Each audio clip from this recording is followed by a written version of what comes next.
ഒരു മന്ത്രി എന്ന് പറഞ്ഞാൽ വലിയ പ്രമാണിയൊന്നും ആവില്ല.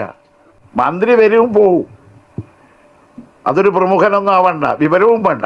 ഇന്നലെ വരുന്ന കായ്ത്തോൾ കുറിക്കോൻ ഇന്ന് മന്ത്രി ആയിരുന്നു വരും.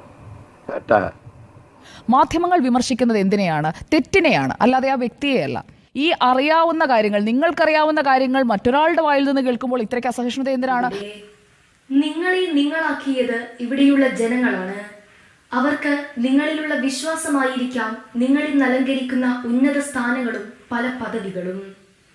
ആളുകൾക്ക് തിരിച്ചറിവ് വന്നു തുടങ്ങി. പഴയതുപോലെ ഈ പാർട്ടിയുടെ ഒരു ധാർഷ്ട്യം കാണിച്ചൊന്നും എല്ലാവരെയും അടക്കി നിർത്താനോ അല്ലെങ്കിൽ അങ്ങനെ അനുസരിപ്പിച്ച് നിർത്താനോ അവർ പറയുന്നതെല്ലാം ശരിയാണ് എന്നങ്ങ് കേട്ടു നിൽക്കാനോ കഴിയുന്ന ആളുകളല്ല. ആളുകൾ സ്വയം നിർണയ അധികാരമുള്ളവരാണ്. അവർ സ്വയം തീരുമാനങ്ങൾ എടുത്തുകൊണ്ടിരിക്കുക. അപ്പോൾ നല്ലവരെ നല്ലതെന്നും മോശം കാണിച്ചാൽ മോശമെന്നും പറയണം. അതിനെയാണ് വിമർശനം എന്ന് പറയുന്നത്. ആ വിമർശനത്തെ സഹിഷ്ണുതയോടെ ഉൾക്കൊള്ളാൻ നേതാക്കളും പ്രവർത്തകരും ഒക്കെ തയ്യാറാകുമ്പോഴാണ് ഏത് പാർട്ടിയായാലും അതിന് നന്നായി മുന്നോട്ട് പോകാൻ കഴിയുന്നത്. പറഞ്ഞവനെ കുറ്റം പറഞ്ഞ് വീണ്ടും വീണ്ടും പറഞ്ഞവന്റെ മെക്കിട്ട് കയറാൻ വരുമ്പോഴാണ് അത് തെറ്റായി മാറുന്നത്. പേടിയാണ് തുറന്നു പറയാൻ. തുറന്നു പറയുന്നവർക്ക് നേരെ ഇതാണ് വിമർശനം എന്ന് കണ്ടുകൊണ്ടാണ് ഇതേ അഭിപ്രായമുള്ള പലരും മിണ്ടാതെ ഇരിക്കുന്നത്.